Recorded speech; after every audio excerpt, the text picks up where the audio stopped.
Estudar a Bíblia, estudar a Bíblia, estudar a Bíblia na escola dominical.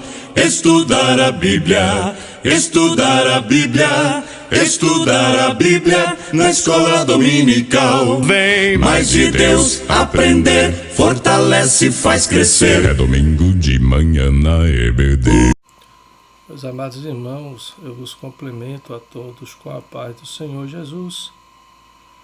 Desde já, seja bem-vindo ao nosso canal Eudson Oliveira, onde estaremos apresentando mais um comentário em slide do nosso canal Aprendendo com a Lição da EBD. Desde já vos peço oração por nós, pois estamos enfermos com esta virose, desta gripe que está assolando no nosso país, no nosso Brasil, e peço aos irmãos que orem por nós, e estamos aqui fazendo, à medida do possível, aquilo que podemos fazer. Se alguma coisa ficar aí faltando a desejar, nos perdoe, nos desculpe, pois é um dia, é uma semana que não estamos tão bem de saúde, mas eu creio que os irmãos orando, o Senhor há de nos dar a vitória. Amém? Então estaremos desde já enviando a paz do Senhor a toda a classe Atalaia, ao nosso professor Edson, também ao nosso dirigente, nossos dirigentes, Diácono Magdiel, e ao nosso irmão João, e também ao nosso presbítero local, Micharle. A paz do Senhor a todos os professores ali, o professor Carlos, o professor Abel, professor Aloísio, aos demais ali que fazem parte daquela escola aí em Santo Antônio 1, na Assembleia de Deus, no estado de Pernambuco, em Carpina. A paz do Senhor a todos os professores e também aos alunos ali do grupo EBD Bíblico. Desde já, meus amados irmãos, estaremos dando início à nossa 8ª lição da nossa edição especial. As causas da desunião devem ser eliminadas.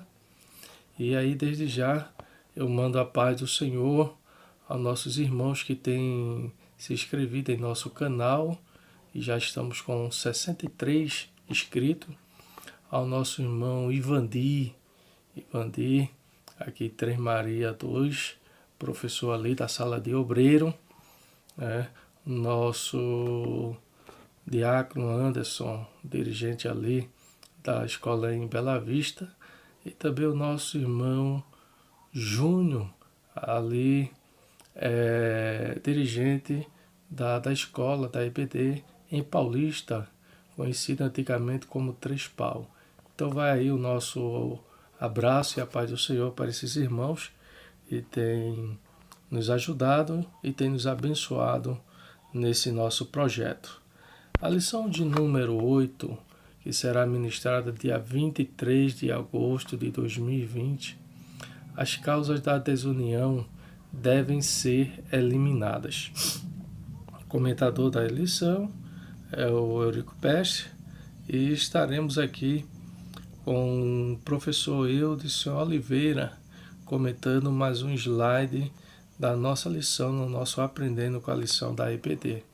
Desde já peço aos amados que curta a nossa página, comente, compartilhe, se inscreva, indique, pois dessa forma vocês estarão nos ajudando e apregoando uma forma que alcance mais pessoas no comentário da nossa lição, ok?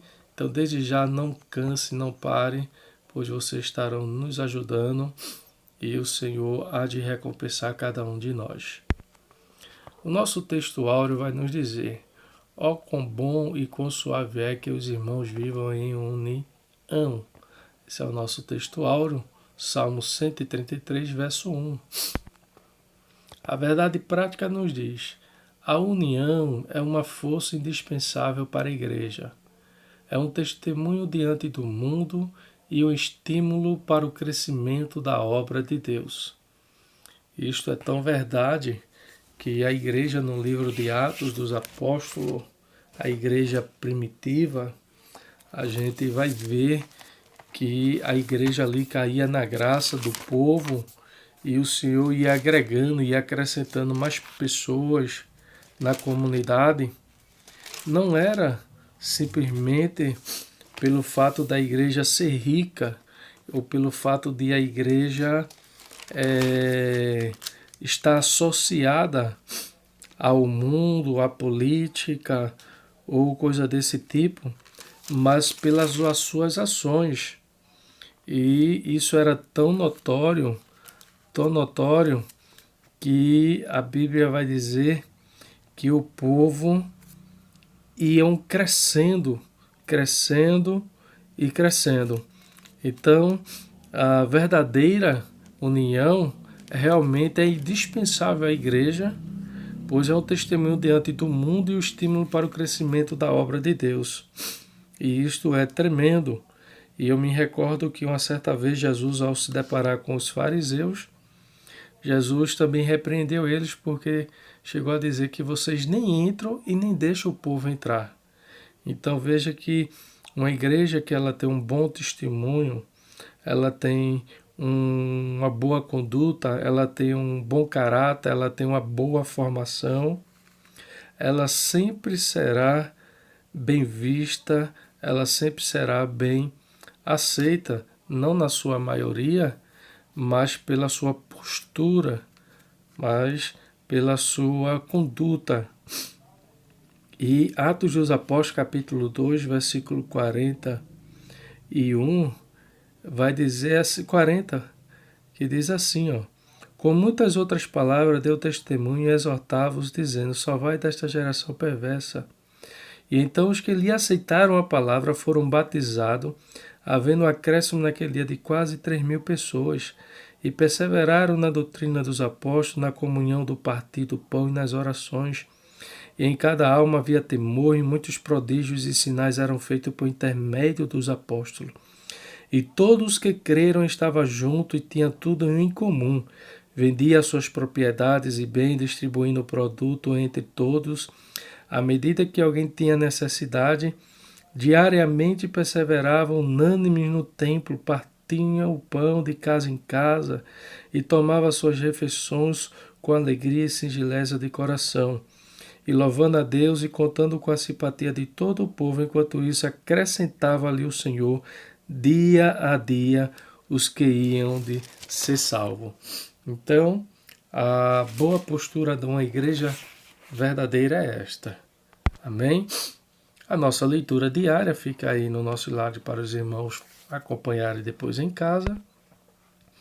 A nossa leitura bíblica em classe está em Neemias capítulo 5, versículo 1, versículo 6 ao versículo 12. Eu não estarei lendo esta semana para ganharmos tempo e também para que a gente possamos ganhar mais vigor para o comentário posteriormente. Amém?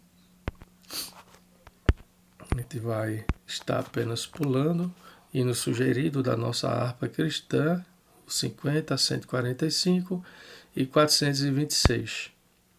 O objetivo geral da nossa lição é destacar que a união é indispensável para o crescimento e sustentabilidade da obra de Deus. A união. Então, a palavra destaque aí na nossa lição dessa semana é união. O objetivo específico é explicar que a união caracterizada no período pós-exílio serve de referência para a igreja. Segundo, expor a injustiça social que ameaçava a união dos judeus nos tempos de Neemias. E terceiro, mostrar as medidas adotadas por Neemias para manter o povo unido em um só propósito. Refletindo o tema da nossa lição, é um slide extra, diferencial do nosso comentário, Aprendendo com a Lição da EBD, vai nos dizer: a desunião é uma das armas que Satanás utiliza para provocar os membros da igreja gerando uma desarmonia entre si e gerando a perda da identidade e a falta da comunhão. O que poderia ocasionar a desunião na igreja? Esta é uma pergunta do nosso refletir no tema da lição e deixo aí para vocês avaliarem, vocês descobrirem o que é que poderia ocasionar a desunião na igreja. E o que significa desunião? Desunião é desarmonia, falta de união. A desunião da banda causou a separação, figurado, isso é um exemplo. Discórdia, a falta de entendimento, de acordo. Desunião política, separação, ação de separar ou afastar-se aquilo que está unido. O sinônimo de desunião, a gente vê aí, antônimo de desunião é o contrário de acordo, harmonia, união, que seria a união. Então, a gente aí vê o quanto a desunião ela é tão problemática e tão danosa no meio do povo de Deus. Os tópicos a ser abordados serão: a união caracterizava os judeus libertos do cativeiro, a união entre os judeus estava ameaçada, Neemias solucionou o problema e a paz voltou a reinar entre os judeus. Então vamos mais adiante aí do comentário da introdução da nossa lição, nos diz: veremos nesta lição um conflito que surgiu entre diferentes classes sociais e como o problema foi solucionado. Neemias foi um fator importantíssimo nesta história do povo judeu aí, de uma forma tremenda, e hoje estamos a aprender lições características de Neemias, de um verdadeiro líder, onde todo líder, todo pastor, todo obreiro deve ter essa postura de Neemias.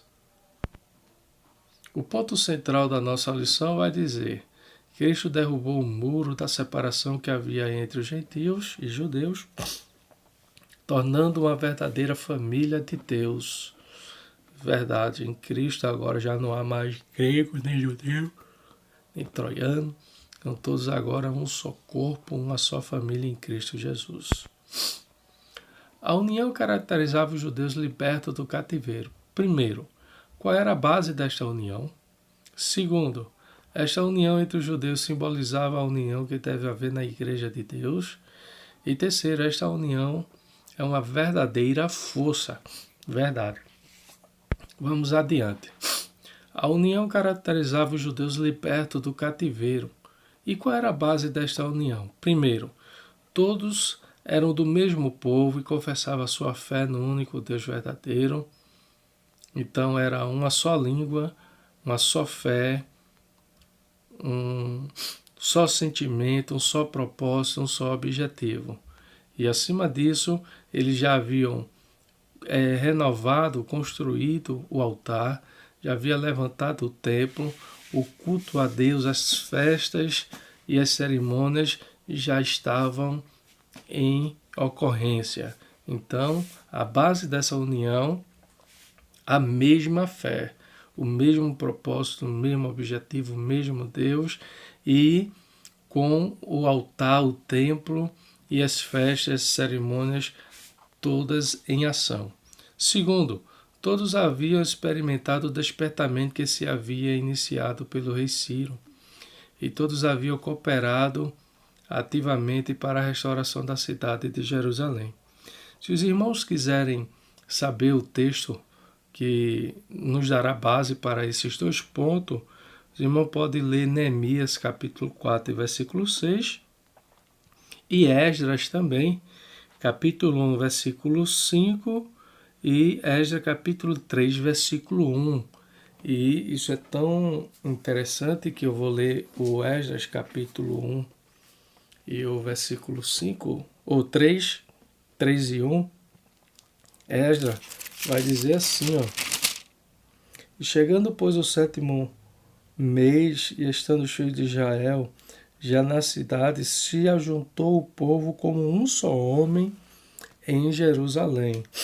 Então, depois os amados podem ler Neemias 4 e 6 e Esdras 1 e 5, que dá base também para essa compreensão desse comentário da nossa lição. Continuando, segundo subtópico. Esta união entre os judeus simboliza a união que deve haver na Igreja de Deus. Gálatas 6 e 16, que diz... foi erro de digitação, Gálatas realmente 6 e 16. E eu botei Gálatas 6 e 6. E o que é instruído na palavra, reparta de todos os seus bens com aquele que o instrui. Deixa apenas eu conferir, que talvez eu acho que eu tenha errado esse texto aí.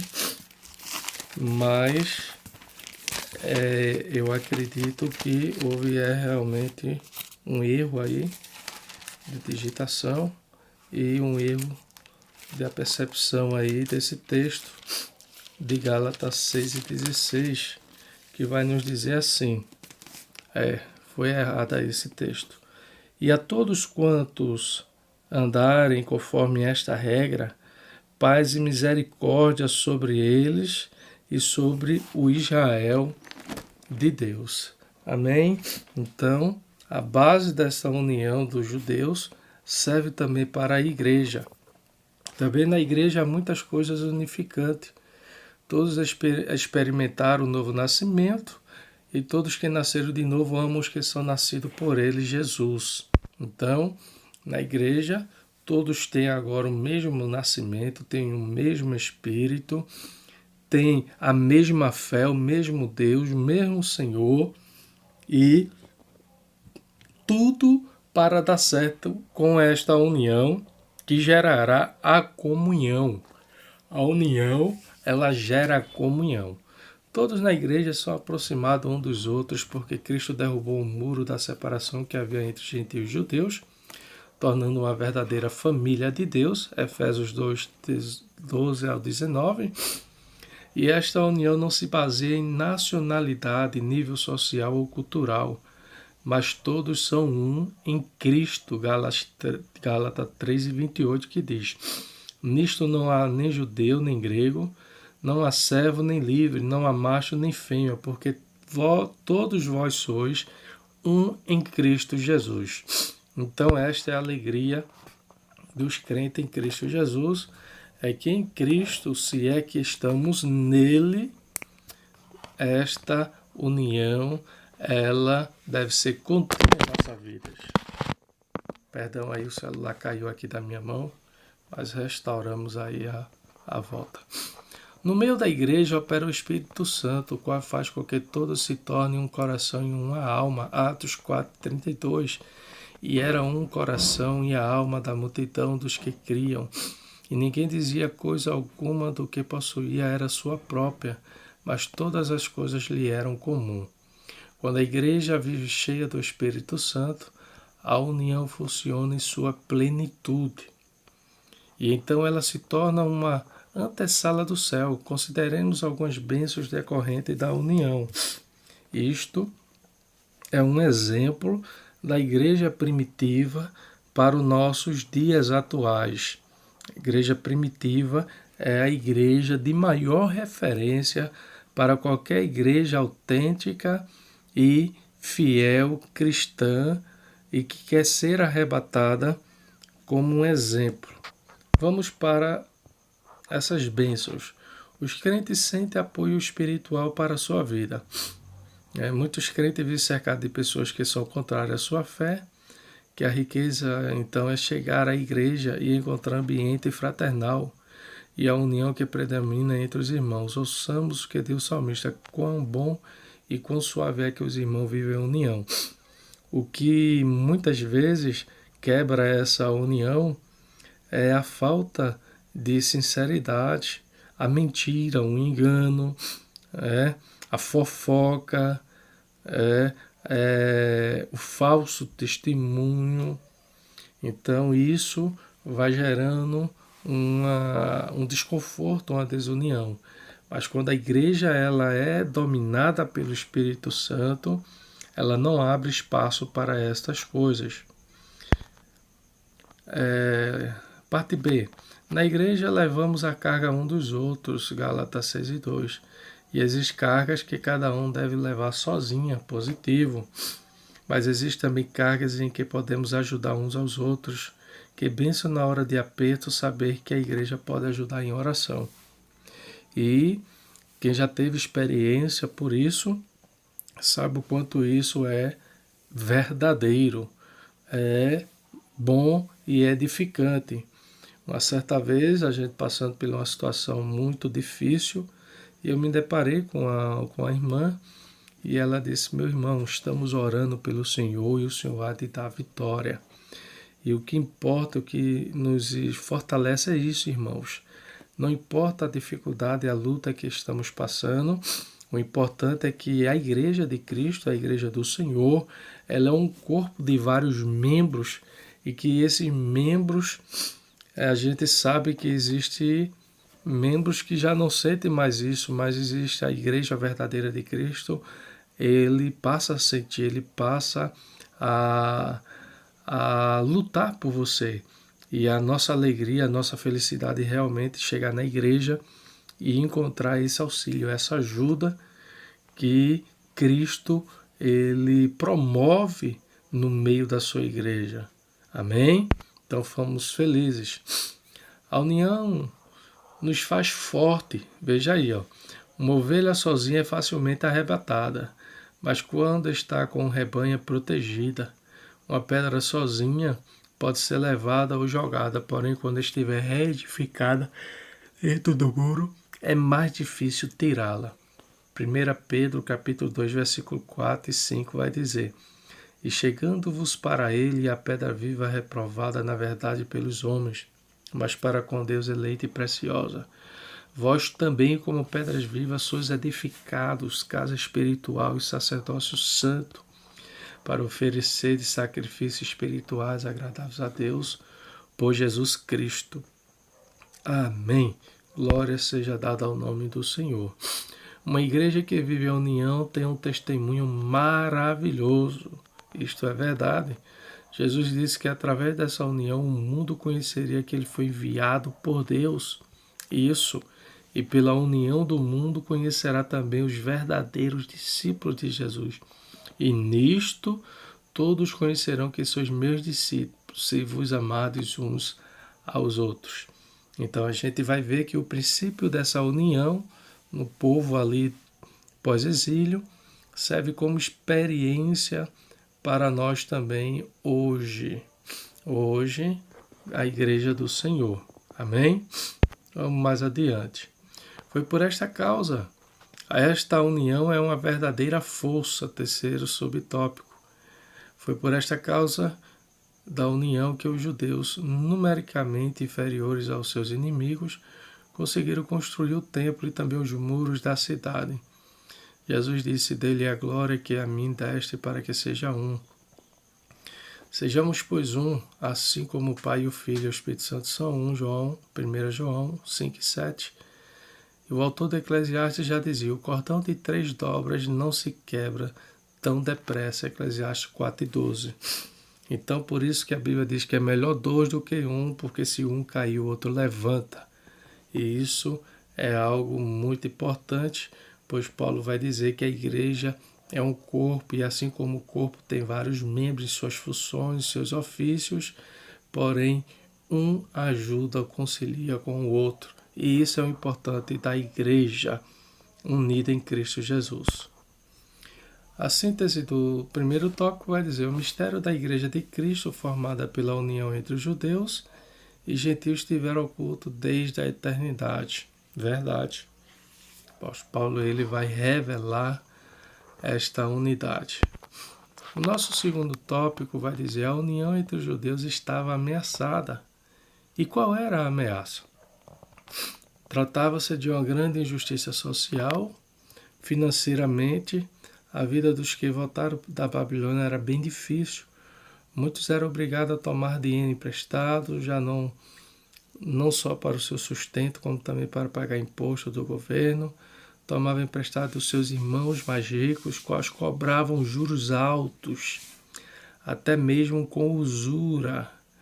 E quando os mais pobres não conseguiam pagar os empréstimos tomados, os irmãos mais ricos executavam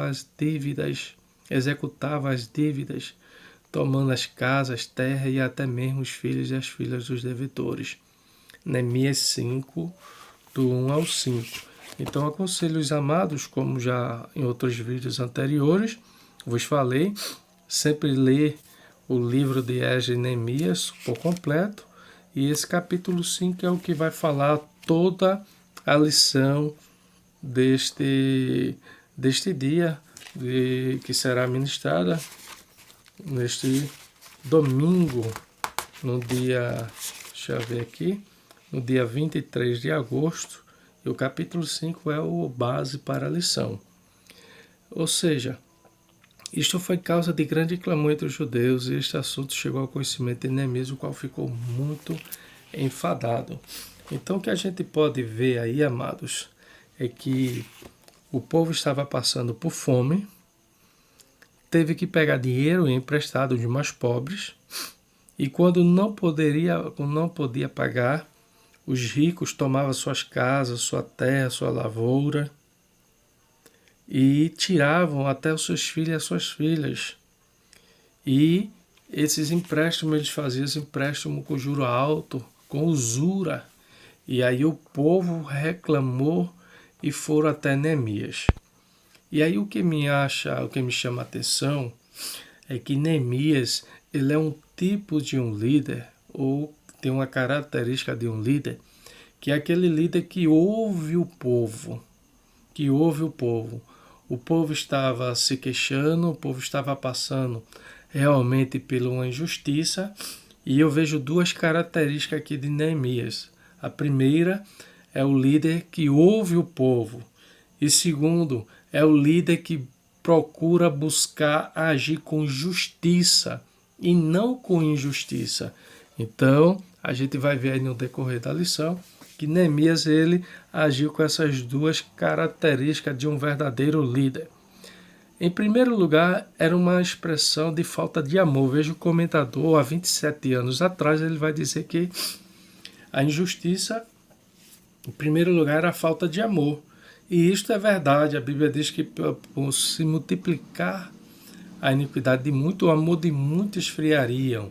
E hoje nós vemos pessoas, eu fico pasmado, horrorizado, enquanto temos pessoas que ainda em meio da nossa comunidade passam fome, passam por necessidade, enquanto há muitos líderes recebendo altos salários, altos ajustes salariais, e aquela ovelha ali às vezes não tem nem onde reclinar, onde nem morar.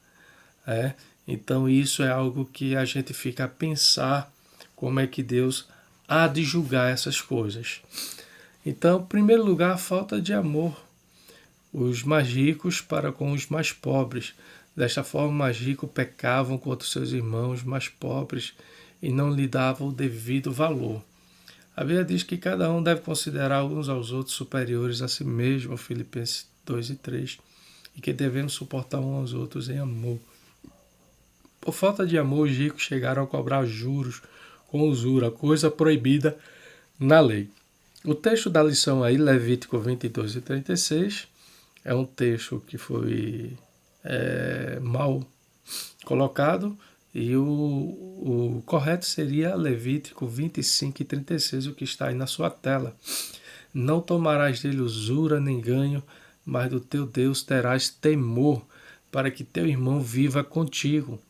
Êxodo 22 e 25 está correto. Se emprestares dinheiro ao meu povo, ao pobre que está contigo, não te haverás com ele como usuário, como usurário, e não lhe imporás usura. Isto é pecado. E se os amados quiserem acrescentar mais também, poderão aí ler também Êxodo 21, versículo 1 ao 6, Levítico 25 e 25 ao 35, Êxodo 22, versículo 25 ao 27 e Deuteronômio 24, versículo 10 ao 13. Deus proíbe usura. E hoje a gente poderia falar o crente agiota, né? O agiotismo dentro da igreja. Deus ele condena, Deus ele não compactua com esses tipos de coisas. E aí o líder realmente sabendo desta ação, deste tipo de ação dentro da igreja, ele deve agir como Neemias, chamar a pessoa, conversar, ensinar, advertir, foi o que Neemias fez. Vamos lá? O assunto é muito sério porque a Bíblia diz que quem peca contra o irmão peca contra Cristo. 1 Coríntios, capítulo 8, versículo 12, o apóstolo Paulo vai dizer, ora, pecando assim contra os irmãos e ferindo a sua fraca consciência, pecais contra Cristo. Então veja que alguns pensam que está enganando ou está se aproveitando da inocência dos irmãos e pensando que ficarão impunes das suas ações. Mas lembre-se que Cristo está vendo todas essas situações pertinentes a isto, ok? Como se explica esta grande injustiça? Continuação. A atitude dos ricos era uma expressão de dureza contra seus irmãos. Primeiro, por falta de amor, eu poderia colocar falta de temor a Deus. E terceiro aí, pela dureza contra seus irmãos. E isso é até atual nos nossos dias. Às vezes percebemos isso. Alguns líderes são duros, são carrascos. Às vezes não trata o povo como ovelha. E a gente vê que essa dureza ela acaba sendo mal vista, mal falada. E aí o comentador ele vai dizer, eles queriam ficar ainda mais ricos às custas da miséria de seus irmãos mais pobres, e não lhe importava o choro de seus irmãos. A expressão faz endoidecer até o sábio Eclesiastes 7:7. Então, Neemias 5:1, a gente vai ler aí.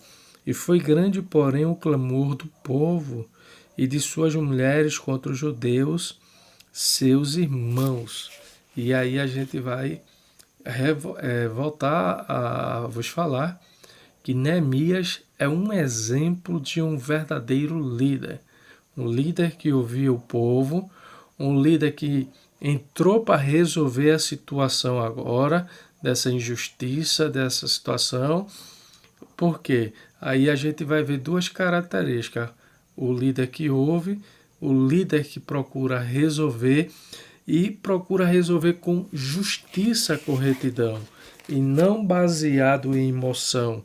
Às vezes, existem algumas situações que o líder ele não age com o rico, com aquela pessoa abastada, porque a pessoa tem alta posição, ou tem um alto dízimo, um alto salário, e se ele for repreender ou chamar atenção, aquela pessoa pode deixar de dar o seu dízimo, e aí ele não quer perder, porque aí há uma diminuição da renda, e aí se deixa as coisas do jeito que está e vai empurrando com a barriga. Mas Neemias aqui, ele faz algo formidável diante do povo que estava à mercê dos mais ricos. A síntese do segundo tópico, ela vai nos dizer: a injustiça social era uma expressão da falta de amor dos mais ricos para com os mais pobres. E isso hoje se perdura não somente na igreja como no mundo, mas o que mais nos envergonha, o que mais nos deixa atônito, não é no mundo, é no meio do povo de Deus, na igreja. Ter ainda esse tipo de comportamento, às vezes até o próprio preconceito com a cor de pele mais negra, e isso nos deixa estarrecido, porque é lugar onde Deus habita, o Espírito Santo de Deus habita e ainda há esse tipo de pensamento ou ideologia. O nosso terceiro tópico vai dizer agora, Neemias solucionou o problema. Então veja que o líder ele deve solucionar o problema e não ocasionar o problema. O líder ele não deve trazer o escândalo, mas simplesmente tratar o escândalo dos irmãos. Então Neemias convocou um grande ajuntamento, reuniu o povo. Neemias fez uma proposta conciliadora, vamos agora conciliar aí o que é que devemos fazer. E a proposta de Neemias foi acatada, ou seja, foi acordada, houve um acordo, chegou a uma conclusão e foi bem para todos. E qual foi esse? Neemias convocou um grande ajuntamento, Neemias 5:8, reuniu o povo e lembrou a todos que os irmãos mais pobres estavam sendo literalmente escravizados e confrontou-os com a sua injustiça, perguntando-lhe, vendar-se-ão a nós? Então se calaram e não acharam o que responder, Neemias 5:8. Então veja que Neemias, ele vai na consciência, ele foi no ponto-chave, no ponto principal, na consciência. O que é que vocês estão fazendo está correto? O que vocês estão agindo está correto? Então o que eu me acho interessante é que Neemias não era um sacerdote. Neemias não era aí ninguém de influência, vamos dizer, na sinagoga ou no judaísmo, mas foi aquele homem que pela sua personalidade e pela sua compaixão se pôs à dispensação do povo que estava em miséria, que estava em aflição, e se despertou para isso. E Deus abençoou Neemias ao ponto de Neemias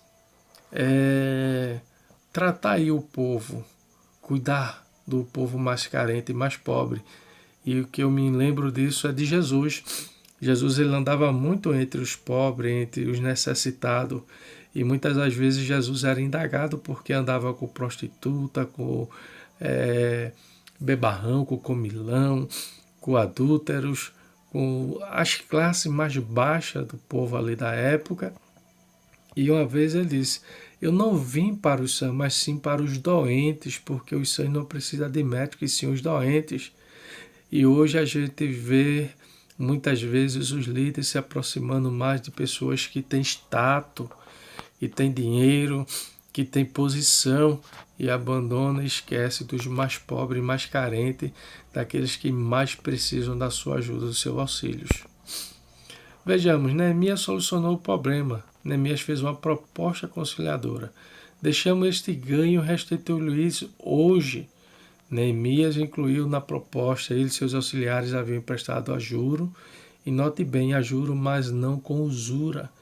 E Neemias estava disposto a não receber os juros. Neemias 5:10 vai dizer, também eu, meus irmãos e meus moços, a juro lhe temos dado dinheiro e trigo, e deixemos este ganho. Restituí-lhe hoje vos peço as suas terras, as suas vinhas, os seus olivais, as suas casas, como também o 70º do dinheiro, do trigo, do mosto e do azeite que vos exigi deles. Então o acordo de Neemias aí vocês agiram de má fé, vocês agiram de forma inescrupulosa, vocês erraram, vocês estão errados, agora vocês querem solucionar, resolva dessa forma, devolva tudo.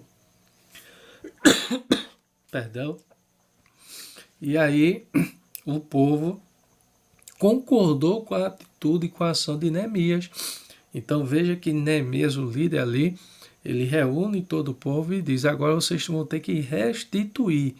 E bote tudo no mesmo lugar, de volta os filhos, as filhas, o trigo, o azeite, o dinheiro, tudo.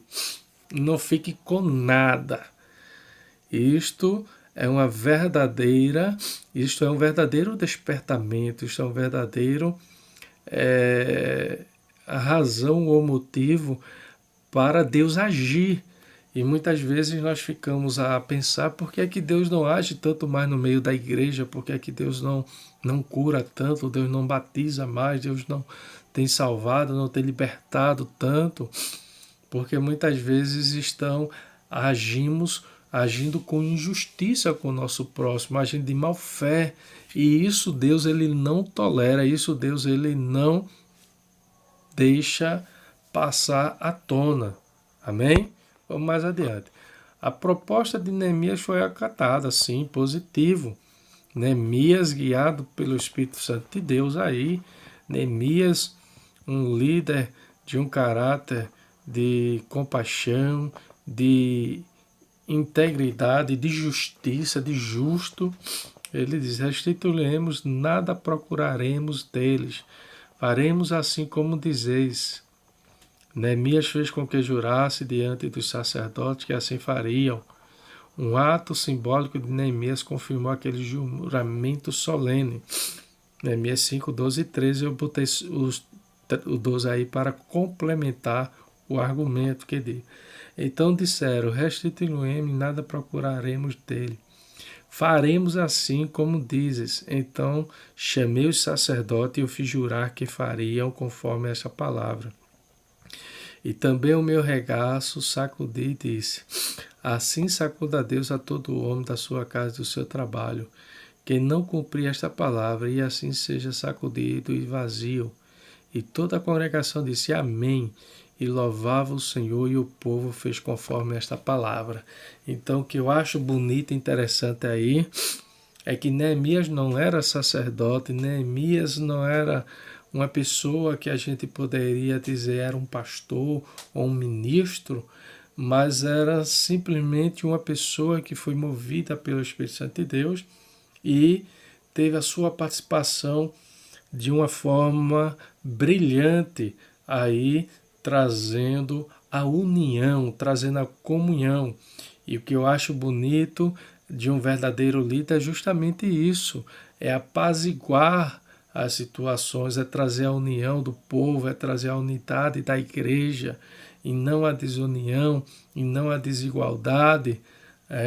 E isto vai aí uma dica, vai aí uma sugestão de alguns líderes aprender com a característica de Neemias, e aprendemos muito com essa lição. Neemias ele reúne aí todos os sacerdotes. Olha, quem era Neemias reunir todos os sacerdotes e fazer jurar diante do povo ali, e o povo ia cumprir conforme eles tinham acertado com Neemias. A síntese do terceiro tópico nos diz: a convocação de Neemias para a conciliação foi com êxito, foi bem sucedido. Amém?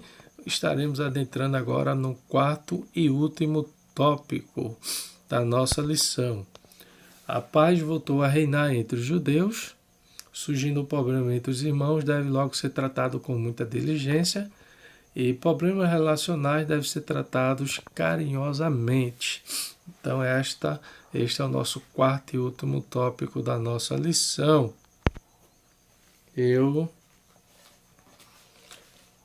Surgindo o problema entre os irmãos, deve logo ser tratado com muita diligência.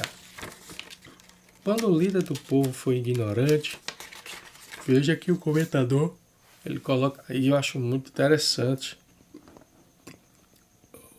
desinteressado, negligente, o resultado poderá vir a ser uma contaminação grave. Então veja que um líder de um povo ignorante, desinteressado, negligente, o resultado poderá vir a ser uma contaminação grave. Então a gente vai observar aí que esse tipo de atitude pode levar à ruína do seu povo. E faz parte das atribuições do ministro manter a boa ordem na igreja. Ele deve enfrentar os problemas com humildade e imparcialidade, com sabedoria de Deus. E Neemias foi neste sentido um exemplo para os que estão à frente da obra do Senhor. Então Neemias, ele é um modelo, ele é um exemplo para um verdadeiro líder. E às vezes a gente vê aí característica de pessoas que eles são mais chefe, eles são mais gestores do que realmente um pastor. E isso pelas suas ações, pelas suas atitudes, nos faz ver e enxergar. Assim como Deus fez com Neemias, Ele quer fazer com seus servos. Hoje isto é, Deus quer abençoar seus servos e confirmar as obras das suas mãos. Bem-aventurados os pacificadores.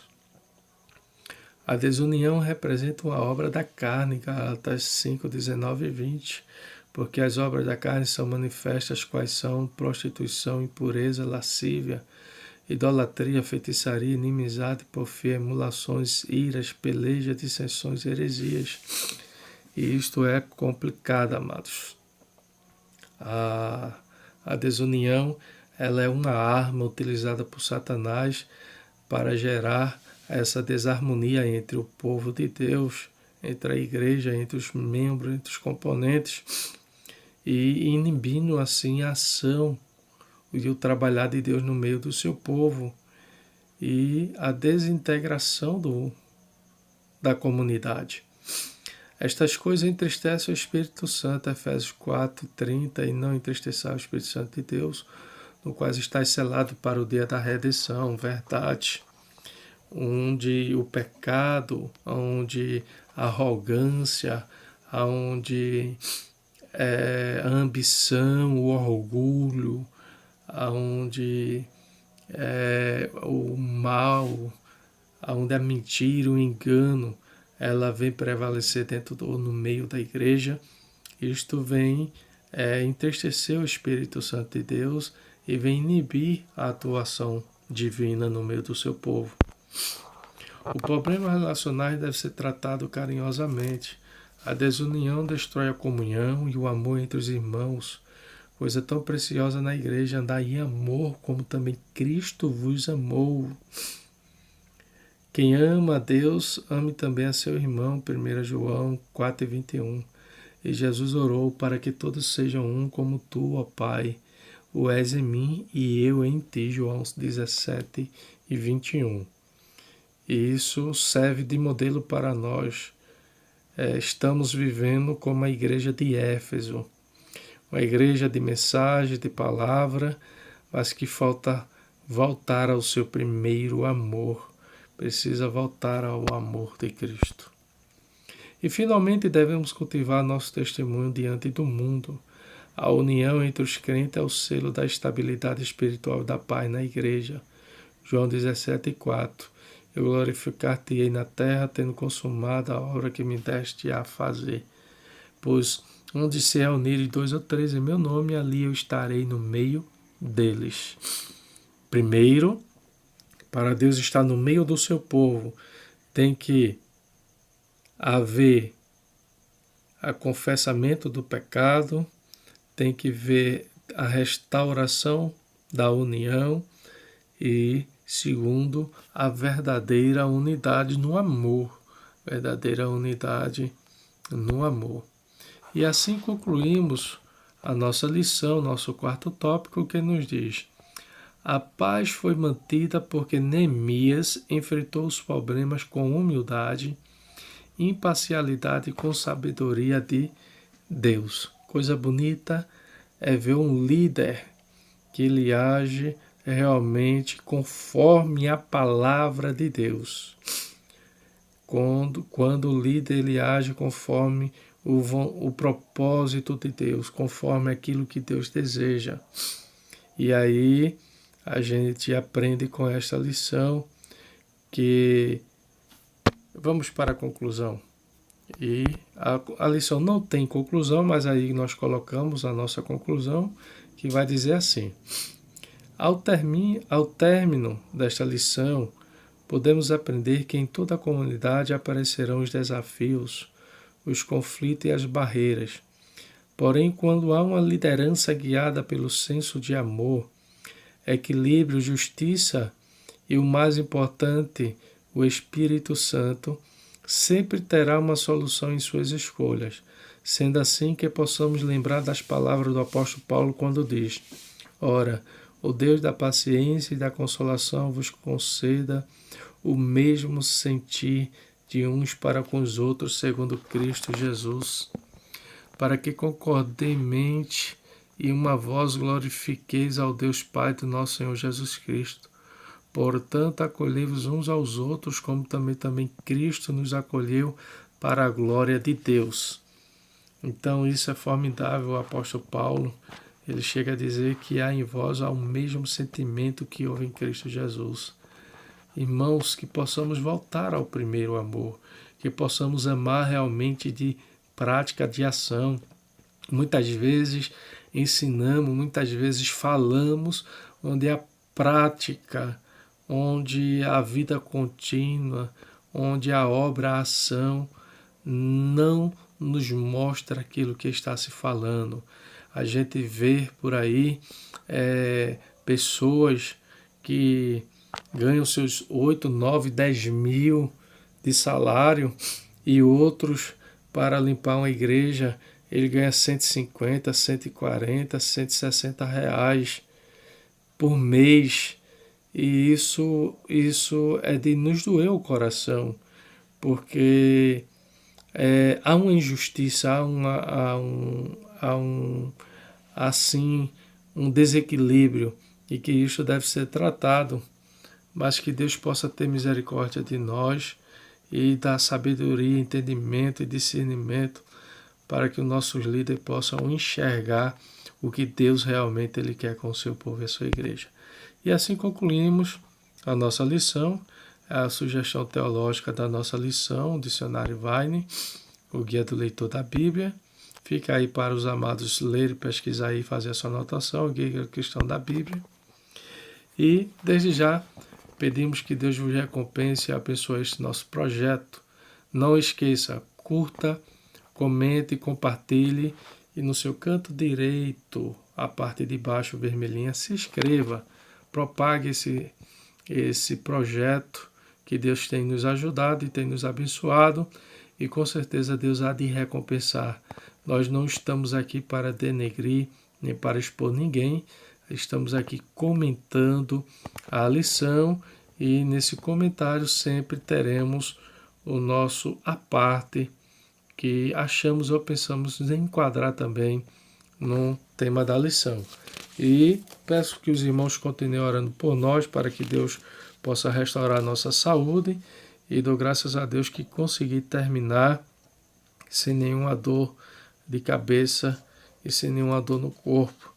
E se Deus permitir, na próxima semana estaremos ministrando o comentário Aprendendo com a Lição da EBD, a lição de número 9, que será ministrada dia 30 de agosto de 2020, como vencer as oposições à obra de Deus.